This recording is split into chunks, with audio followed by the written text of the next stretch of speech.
wait for the technical difficulties to fix themselves. I would just like to, again on behalf of the HUMLAC, thank all the volunteers that have assisted today, especially with the barbecue. I'd like to thank Coles Goldman, who assisted and donated the water to the police for today's festivities. And I'd like to thank Daniel and his team from Mission Australia, who do a lot of work for the community, and all the monies raised today will be going towards Mission Australia. And last but certainly not least, I would certainly like to thank Sergeant Catherine Schmidt from our Barrel Police Station. She was tasked with putting today together on behalf of the HUMLAC. So could I just get everyone to put their hands together for Catherine Schmidt? Thank you, Catherine.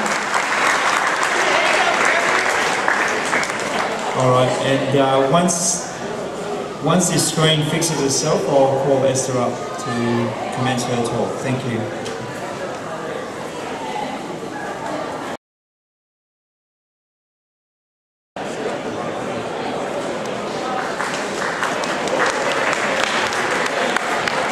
Thank you. It's a real thrill to be here today to help celebrate 100 years of policing for women.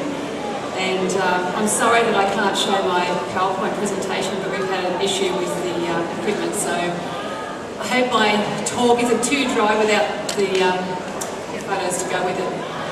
But I joined New South Wales Police in 1984, and things were fairly different back then than they are today.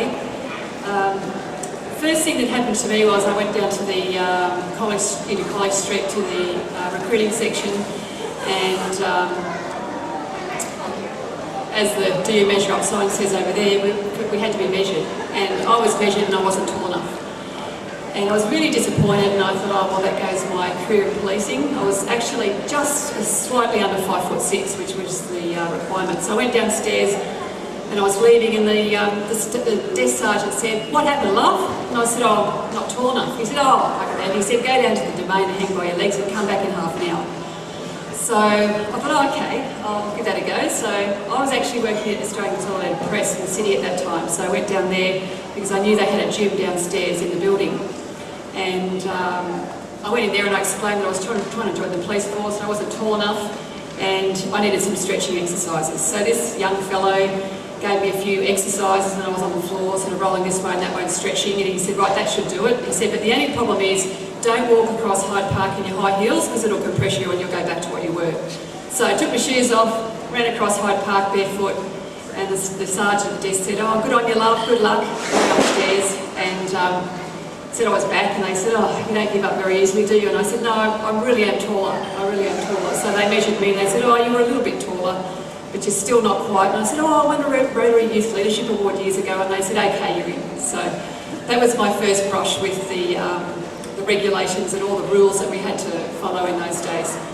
At the Police Academy, I opened my rules and regulation book, and it said police women will wear bras at all times.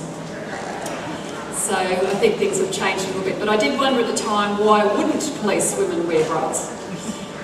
So at the academy, it was the first time that I'd actually held a firearm, and it was a bit scary. I didn't have anything to do with them at all. But I remember out at the range, we were all lying down in the prone position and we were all shooting at the targets. The next thing, this noise came beside me, a bit of dust, and one of the recruits there had hit the actual steel frame of the target, and I had just missed by about this much being shot by either my own bullet or one of my colleagues' bullets. So it was dangerous from day one. I was actually transferred to Campbelltown Police Station, and at that time there was only, I think there was one High Patrol female there and one General Duties officer there. And so the two of us going there at once was a big thing for Campbelltown, and there was a lot of talk about, oh, bloody women, you know, we don't need these women here, and it was a little bit challenging. But when we got there, we found that I think they realised that we were okay and we were there to do a job. And I remember going into the charge room on the first day, being shown around, and the charge sergeant said to me, "Oh, there's a lot of good young blokes here for you, love." And I said, "I'm not here to meet blokes, I'm here to do a job." So anyway, it didn't take long for us to be completely accepted. I was pretty naive in those days.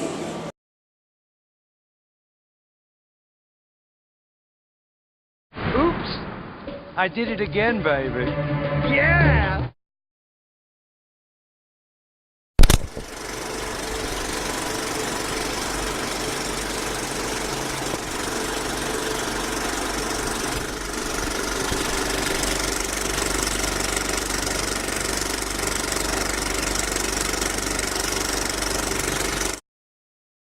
Tune in tomorrow. Same bat time, same bat channel. Bye for now.